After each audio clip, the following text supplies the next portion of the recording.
Hey everybody, welcome back to Nerd Cave Cinema. I just want to take a minute to say thank you for everyone for the positive feedback about my videos, and thank you for subscribing, for liking the videos. It really gets the word out. This is something I'm just doing as a passion project just because I love movies so much, and I thought it'd be fun to have a document of my time watching movies. So just thank you again from the bottom of my heart. I really love movies, and I really love you guys for watching. Please keep spreading the word. I want to see how many people we could get to watch, and it'd be really fun to do. Please comment in the videos down below if you have any recommendations for movies, or if you watched a movie that I recommended and you liked it. Let me know. Let's get this community going and start talking on here. All right, today I'm going to be reviewing the movie The Brutalist. This is a movie that has a lot of Oscar buzz. It was nominated for quite a few Oscars, including Best Picture, Best Director, Actor, Actress, Supporting Actor. A lot of big categories. This movie will be fighting for a lot of the top spots. Now, I love this movie. I love that there was an intermission. 3.5 hours does not scare me, does not intimidate me. I know if you're a parent or if you just are someone who can't sit still for 3.5 hours, it's a tough sell.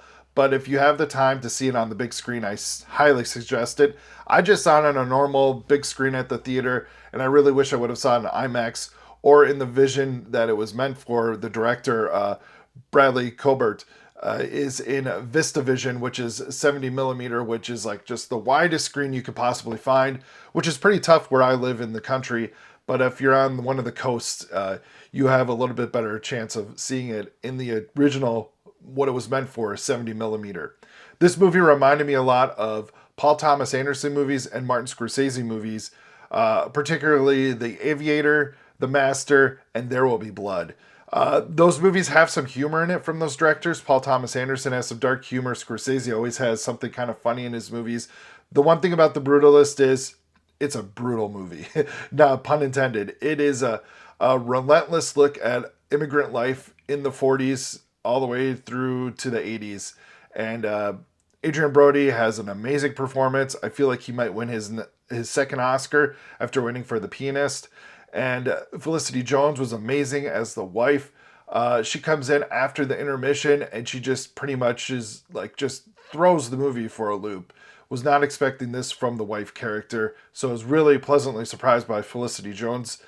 And also Guy Pearce, who has not really been around too much, who had a promising career at the beginning to be like this big A-list celebrity, but instead he's just a solid, great actor. And in this movie, he is playing, the Howard Hughes type, the rich industrialist. Van Buren is his name. And he does an amazing job. He's just a businessman. He's not acting like a Bond villain, even though he is the villain of the movie, you could say. He's not, smiling and twirling his mustache. He's just doing what he thinks is right. And it is quite the feat of a movie. The cinematography is beautiful. Everything about it is just top notch, running on all cylinders.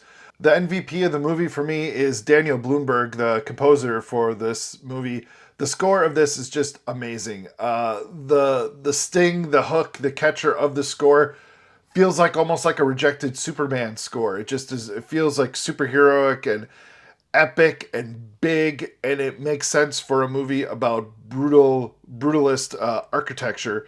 And it's probably a shoe-in to win the Oscar, especially because Trent Reznor did not get nominated for Challengers, which I thought was one of the best scores of the year. So Brutalist pretty much has a clear runway to win for at least that Oscar.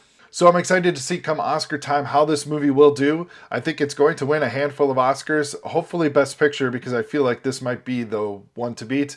Of course, Emily Perez is a movie that is hot on its heels with the most nominations this year. Again, 5 stars for The Brutalist. Absolutely beautiful movie. I wish it had a little bit of a more heart and humor to it, but like I said, the movie is called The Brutalist. It's going to be brutal. All right, thanks everybody for watching my review of The Brutalist. Come back to Nerd Cave Cinema, like and subscribe, watch more videos, and we'll see you next time. Stay nerdy. Bye.